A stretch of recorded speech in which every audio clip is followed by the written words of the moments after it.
Hey guys, Seton HVAC here. So I just want to let you know next week we're back in the saddle. I got my new truck back there. Just had a new Bosch system delivered, heat pump that we're going to go install on Tuesday and Wednesday. And then I got another install Thursday and Friday. So I'll have some good HVAC install videos for you next week. So they'll be back, which I'm excited about. So today's video, I combined my two Pittsburgh videos. So I'm going to show you how to do a Pittsburgh on your sheet metal brake on my 3-foot Harbor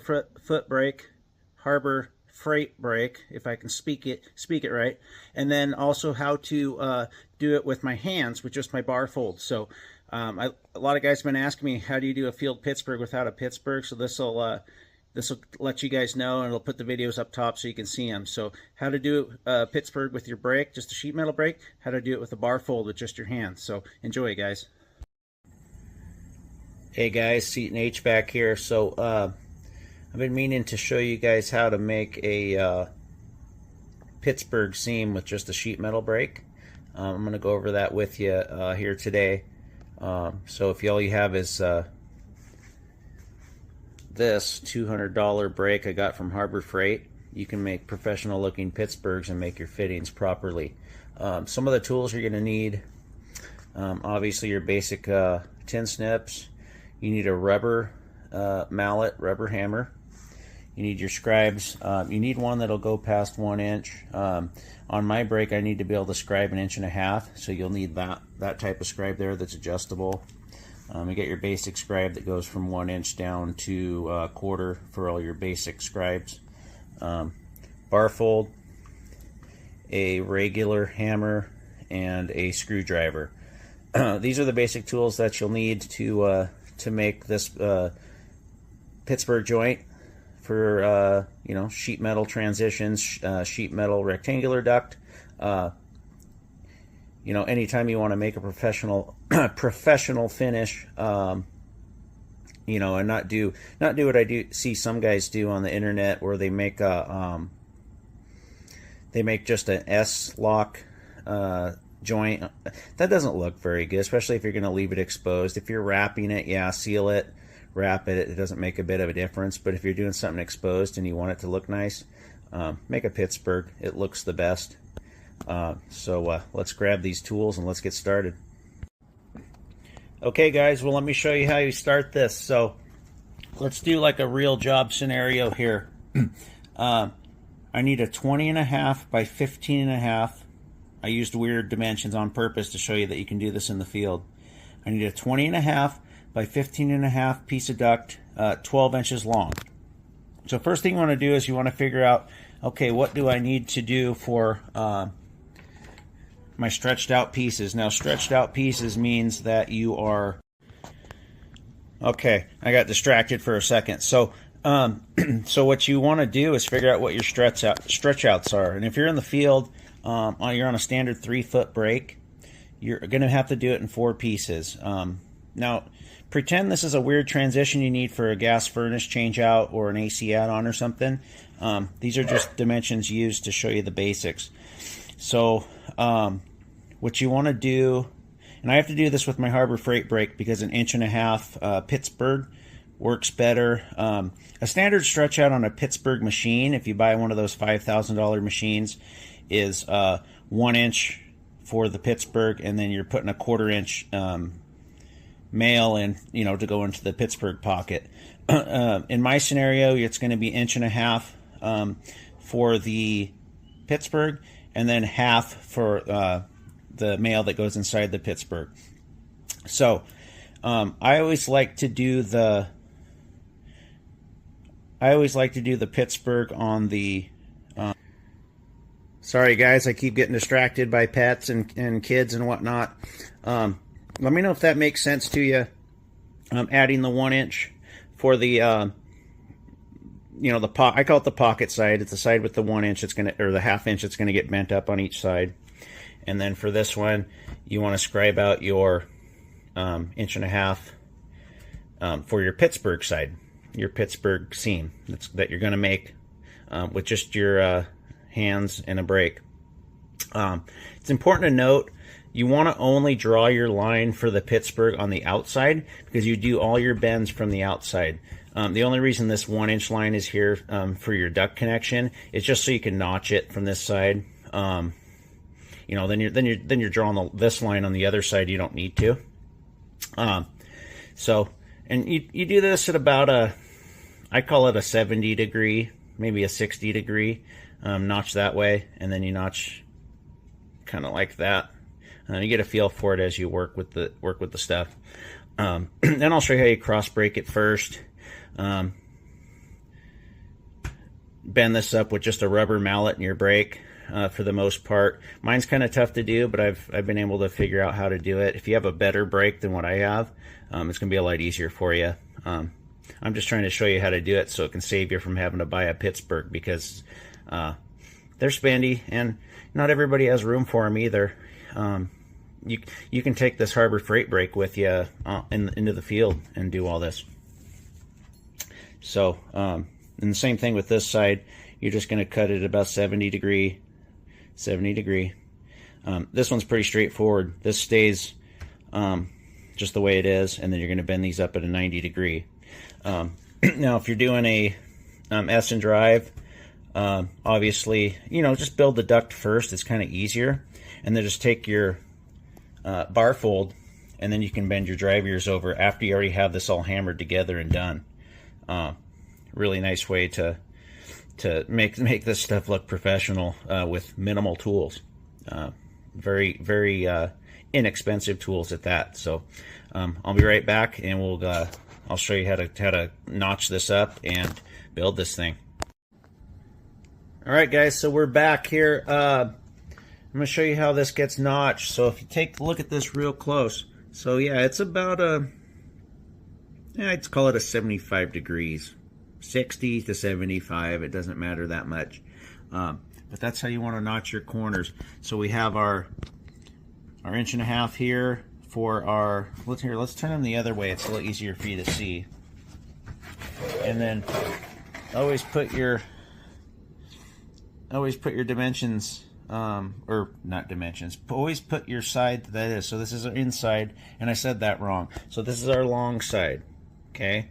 This is our it's a 20.5 by 15.5. So here's our 20.5 here. There's our 1-inch flange, and then there's our 1/2 inch pocket to go inside the Pittsburgh. So that's how you want it to look before you go over to the brake. Let's look at the other piece. So here's our 15.5 side. So remember I said you want to add 3 inches, so it's 18.5 total. So you got your 1.5 inches here. You have your 1.5 inches on the other side, and then we have our 1 inch. That's for our duct connection. You do whatever you want with this when we get it all put together. If you need to bend drive ears, I showed you how to do that. So and this is the outside, okay? So if we flip this over, you don't have your line for your 1.5 inches because we're not bending it on this side. We have it there in case you needed to bend a tweak or something. If it's an offset fitting, we can get into that too if you want to do that on the next video, sheet metal video. But this is how you're going to lay it out. So this is your outside of your shorter side. You're going to make 2 of these. And then you're going to make 2 of these. You're just making 4 sides of a 20.5 by 15.5 inch duct. I think we're ready to head over to the brake. All right, so let's take our first piece over to the brake. This is our short side. It has our Pittsburgh side on it. So let me show you how we put this together.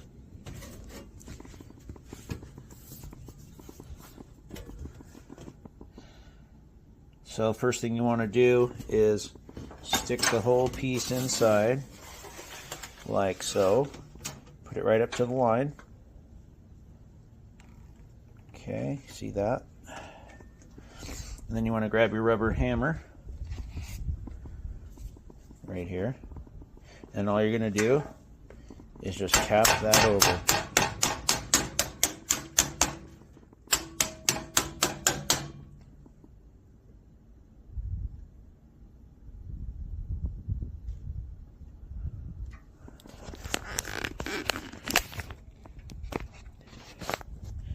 me show you.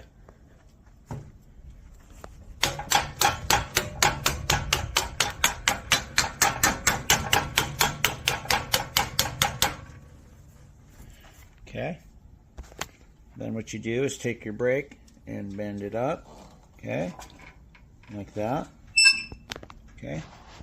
So now what you have is you have a piece that's going to hang over a little bit longer than that. That's what you want. That's what gives you your pocket. So then you're going to take your mallet and just hammer that all the way. Now, what you want to do, now my brake's not the best, so I have to flip this over.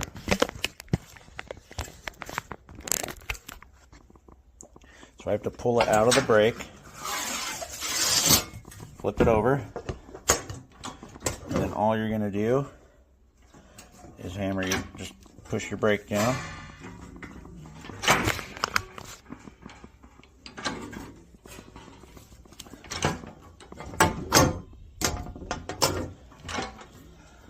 Just like so.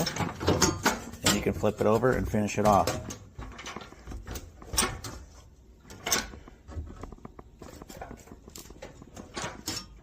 So let me show you what you got here. So you have your Pittsburgh seam all the way across now. For some reason that one didn't do real straight for me. But the finished product will look fine. It'll be a little bit off. Let's see if we can do better on the other side. Stick that over. Make sure you're on the line.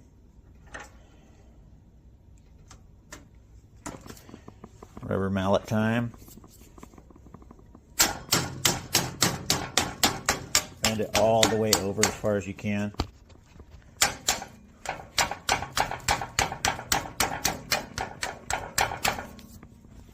Then you're going to take your brake, bend it up,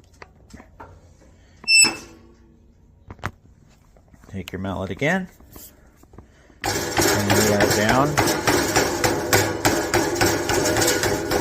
all the way as far as you can.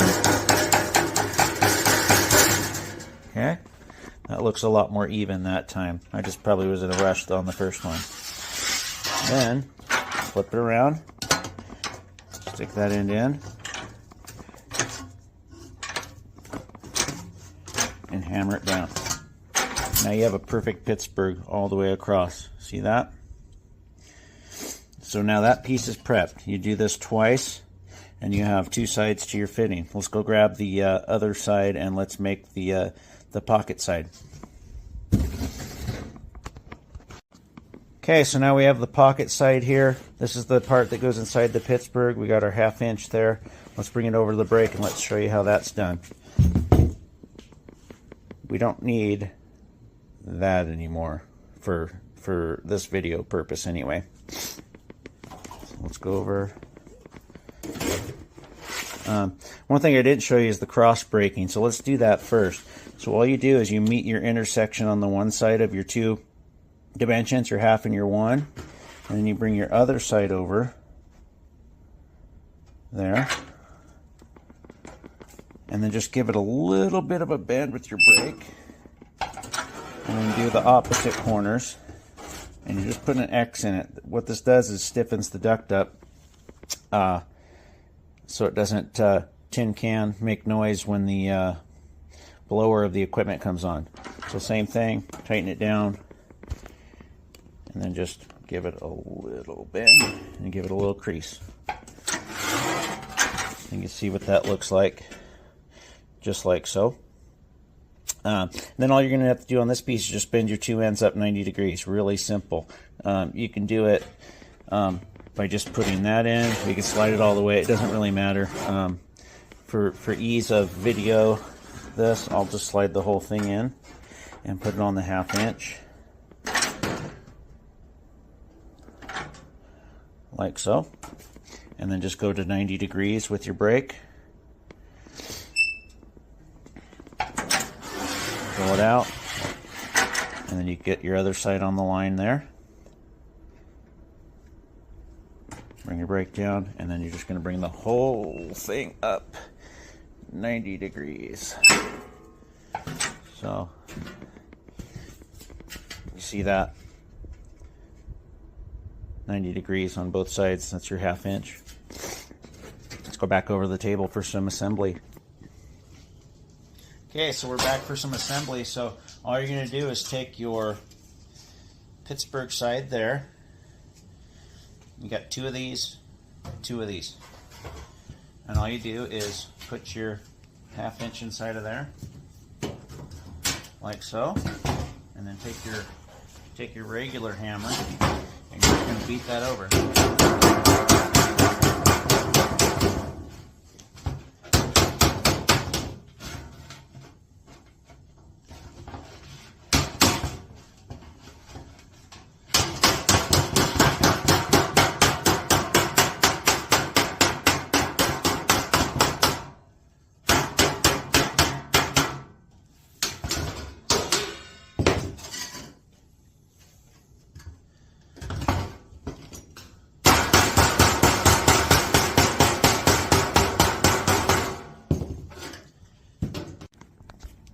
Alright guys, so here's the finished product of the Pittsburgh. So you can see, I mean, it's basically what a sheet metal shop would do. One thing I did do wrong, I'm not used to doing this on video, is I should have crimped that down more in the brake, the actual Pittsburgh itself. Made my joint kind of loose. And I didn't cross brake that side, but you get the gist of it. You want to cross brake all 4 sides. You're going to do this in 4 pieces. Key points are, you know, add 1.5 inches to each side on your Pittsburgh side, add 1/2 on your pocket side, which is what I call it. Depending on the brake you have, if you want to get a $200 brake like I have, you can get this done. You know, cinch that down more because it's kind of loose. But you'll have professional fittings done in the field that you know, make you look like you got a nice sheet metal shop. Even if you're a one-man band like me. You can also, you know, I always stock a little acetone for shining up my metal. Just make sure you only use it on the outside because you don't want it in the airstream. But, you know, something that gets your Sharpie off of there, polishes your duct up, makes it look really nice. I think it looks good. I mean, it looks a lot better than doing an S-lock slip joint, or what I've done normally is just a half joint, put in it, and then I have to screw it together. But I think the screws look tacky, and this will seal up 100% too if you do it right. So you know, let me know in the comments if you got something better that you do. Doubtful, because I don't see anybody doing these field Pittsburghs with just the brake in the field. I think it's the best way to do your joints, and you'll have quality looking work. And it'll look good. If you screw up a side, remake it. It only takes 10 minutes to remake a piece of metal. Don't rush it. Make it look good. You know, you're installing something that might be there 15 or 20 years, or longer. So make it look good. And other thing I wanted to mention too is I always like to use at least 24 gauge metal for my fittings. It just, you know, the cross brake helps, but sometimes even with 26 gauge metal with a cross brake, you still might get a little tin canning, especially with larger fittings. So you know, it's always a good rule of thumb is use 24 gauge. It costs about $5 more a roll, depending on where you buy it from, maybe 10, but it's well worth that extra cost for eliminating issues that you might have with lighter gauge metal. And some of the distributors that you buy sheet metal from will give you ductwork that is not up to snuff as far as the gauge of the metal and the quality of how it's put together. You'll fight some of it. So I like to build my own stuff if I can. Obviously, stock rectangular duct and whatnot, I have to buy it from it's just I don't have a shop to build stuff in that can mass produce ductwork. So, but as far as singular transitions and whatnot, you know, I can load up that little 3-foot brake. I can load up a couple rolls of metal. you know, bring my S-lock and drive for connecting everything. I have a couple of plastic sawhorses and a piece of plywood I can load in my truck too, to make myself a little table. I usually just use the old furnace that I pulled out, or the old air handler that I pulled out for a table, and it works pretty good. You know, I can get stuff done. It's fun once you get really good at it, because you're able to save yourself some time too. I don't have to call fittings into a sheet metal shop. I can just go to the job, get the whole thing done, all by myself, which is what I've been doing for almost 30 years now. Well, probably 25 of it building my own sheet metal fittings. Let me know if you liked the video. I appreciate it if you'd subscribe, and I'll see you on the next one. Hopefully you learned something here. Okay guys, it's a Friday day off for me, but I figured I would show you, you know, I've been kind of fixated on the Pittsburgh Seam for a while.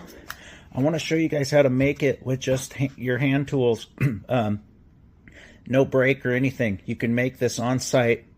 If you're building fittings, building your sides, you can do this with just your hand tools, okay? Basic hand tools. Let me show you how to do it. Alright, so let me preface this by saying, you know, it's going to take a little bit of brute strength from your hands. So if you got girly hands, you ain't going to be able to do it. So first thing you want to do is take our bar fold, okay? And you're just going to take it on the 1-inch. Okay guys, I got distracted there, so let's continue here. So best way to do this is to, let me grab a marker, it might be easier for you to see. So what we're going to do is you're going to, this is your inch and a half that you're scribed here. I'm just drawing a marker so you can see it easier. So there's your 1.5 inches, okay? So you're going to start there. Then what you want to do is you want to take your bar fold, and you're going to put it on your, let's say this is your table in your truck, or just a table and sawhorse. I got a little bit of a cold this morning. My wife gave me something. You want to have this line right on the edge of your table, and you want to have your bar fold lined up with your line there. Then you're going to take your bar fold and you're going to screw it down. Okay. Make sure that it's on the line still. Screw it down. Then what you're going to do is you're going to take your tongs and you're just going to slowly work that. And you're just giving it a memory. That's all you're doing. Okay. So that's your 1.5 inch line you're bending first. Okay. And just give it, it doesn't matter how much you do it. You're just trying to give it a memory. Okay. Then take your other bar fold. Now this is where your bar fold arsenal needs to come into play. You need to have a couple 24s if you're going to do some real transitions, or a couple 18s. All I have is a 12 and 18, so I'm showing you on a smaller piece. Then what you're going to do is you're going to work it around. Okay. Then all you're going to do is get your 1 inch on there real tight, and just going to bend that. And you don't want your that to move. You're just going to bend that like that. So see what I did there? Okay. Then you can put your bar fold back on there. You guys are going, God, this guy's crazy for doing this. No, it works. Then you're just going to bend that back. Okay. Bend that back as much as you can. So see what we got there? You got your, whatever that width that is, that should be 3/8. That's 1 inch there. Then what you're going to do, hope this is making sense, pull your bar fold off of there. Okay, just like so. Then we're going to get our bar fold back on there, and we're just going to bend this down as much as we can. Like so. Then flip it around. I prefer a rubber mallet just because it doesn't put big dings in it. Hold on a second, there's a line over here. Just hammer it down. Just like that, guys. And you made yourself a pretty decent Pittsburgh. And then you can make like a 3/8 or a 1/4 to go in there. And you made a Pittsburgh. You don't have to use screws or anything. You just did that with your hand tools. It kind of seems like a pain in the butt, but you have to do it. You do it twice on a fitting, or 4 times if you're doing, you know, four pieces, and it's well worth it to do that. And turns out, this is a beat up old piece of metal, so it looks like garbage, but you know, you'll have a nice piece of metal that's all cross broken and looks nice, and you'll be able to do a field Pittsburgh like that with what do we use?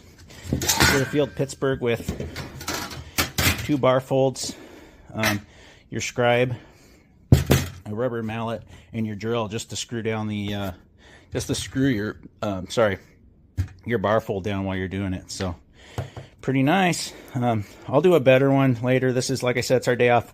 We're dropping our daughter off, and we're heading out for a day out of play. So day out to play and night. So I just want to show you this real quick, that, you know, other time I've showed you, we've done it with the brake, which, you know, you don't all have, but these basic hand tools you should have. And you know, I was able to make a decent Pittsburgh. You know, we could crimp that down better too and make it better, but you get the gist of it, and you'll have a, you know, that's what your fitting's going to look like when you're done.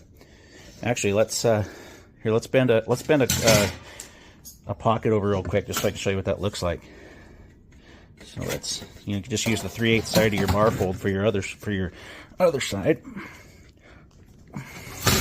Okay. And then we can, let me open that up just a little bit with my screwdriver, just so we can get in there easier. Just the ends, and that should allow us to get it in there. And then slide it in, like so. Obviously, you're all here. We can probably use our regular hammer for this part. Down. Obviously, you're gonna have a nice cross-broken piece and stuff. I mean, this will be easier to do if you're doing a real fitting.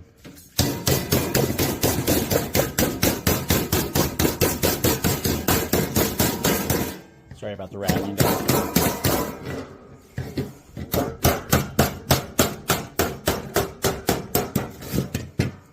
Hold on a sec. All right, let's continue this on without my harness on, because it's beating. Well, we're done. We've done enough. But you get the gist of it. You know, you just made a nice Pittsburgh seam. Obviously you would hammer all this down all nice, straight and clean. But man, that's so much better than the way I see guys doing it in the field. Like I said, I'm harping all the time on this, with your S-lock corners, or like I used to do it, the half seams with screws in it. I don't like that either. This will give you more of a professional job. And you know, shoot, I just did that with my basic hand tools, guys. Pretty cool. Thanks for watching. Just a quick video on this Friday. I'm probably gonna do a flashback Friday video too, so I'll have another video, one of my past videos I'll just rehash for you. If you haven't gone back and watched some of my first videos, they're pretty bad, but hey, we all started somewhere.